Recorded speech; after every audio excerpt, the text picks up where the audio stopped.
Seeds of Afro. We are on Radio Free Brooklyn. This is how it goes down every Monday from 6 to 8.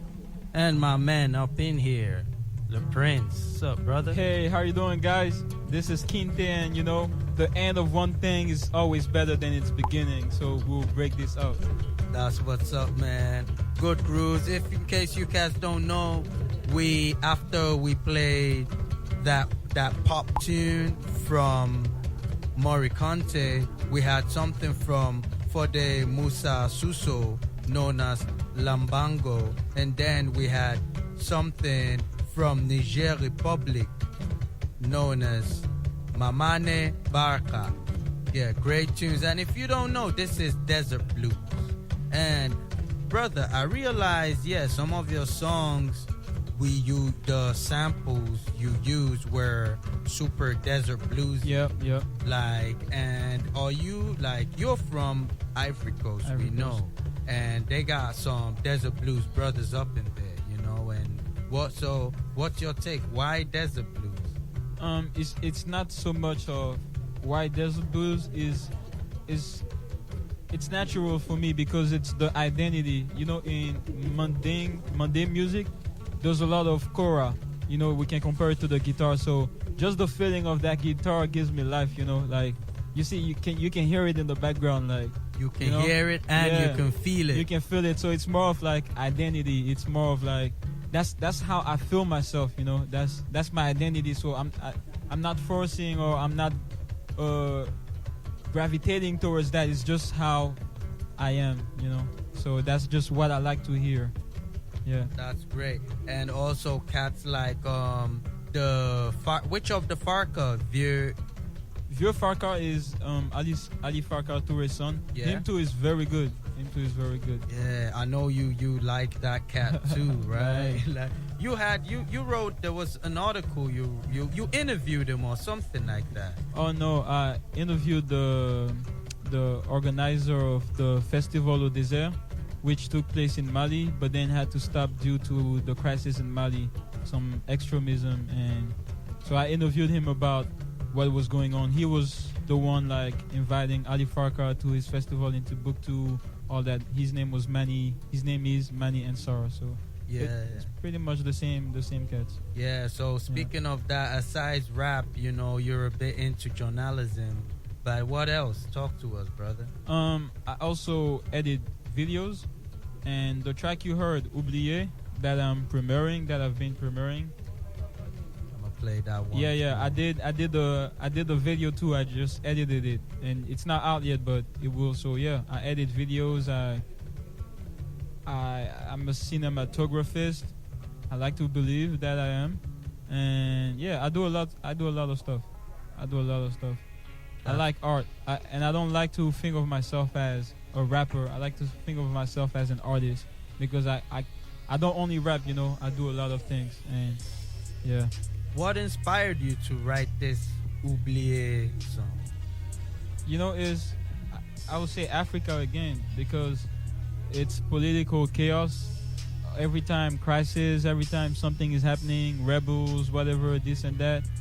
And I'm like, yo, I want to forget about this. Even, for example, I mean, I'll mention him too. Like, Trump on Twitter is tweeting 3 times a day, you know?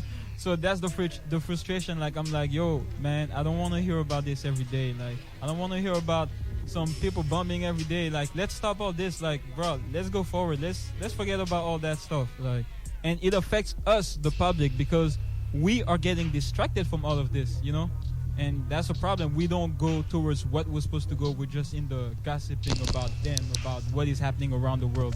Very, very true. Once Trump tweets something, everybody's talking about it. They're not looking at anything else. I'm like, you hate the guy, everybody hate the guy, but like, let him go, you know?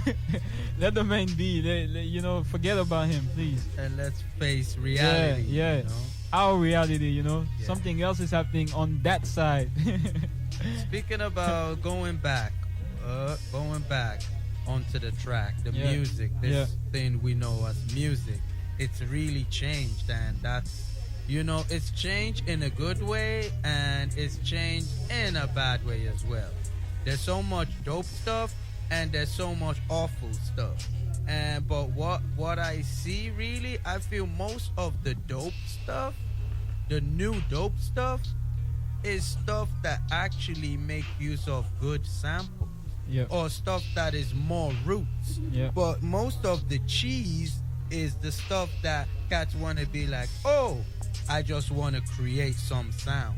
And then you listen to it and it's like, is this hip hop? Is it pop? Is it soca? Is it like, what is it? So it's like it doesn't have an identity no more. And that is so crazy. So hearing your kind of material, I'm like, oh shucks, this is some hot stuff. Thank you, bro. So I feel like I see what you're trying to say, the change of the music, how it goes and how it has been going. And I think, like you said, we always have to go back. We always have to go back, because you don't know how are you going to create if you don't know what was created, like. And the stuff that was created is what has been diluted, you know.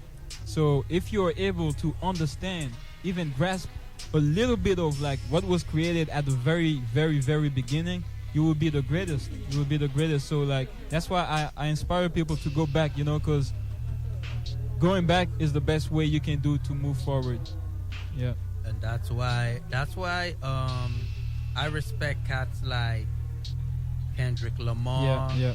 J. Cole, you know, Kanye West too. Like, these are cats that, I mean, the old Kanye, not the new Kanye. The Kanye of college school dropout, you know, and all that graduation stuff. Yeah. Like, making good use of these fine samples. Yeah. And then, It's an art. yeah, and then talking to the public, talking to the people, waking them up, telling them, okay, it's time to wake up from your slumber. Oh, this is how the world is. This is, you know, educational rap. Because, you know, we have a lot of issues. We have a lot of issues among ourselves. We have a lot of, like, disabilities. We have a lot of inequalities. There's a lot of things going on.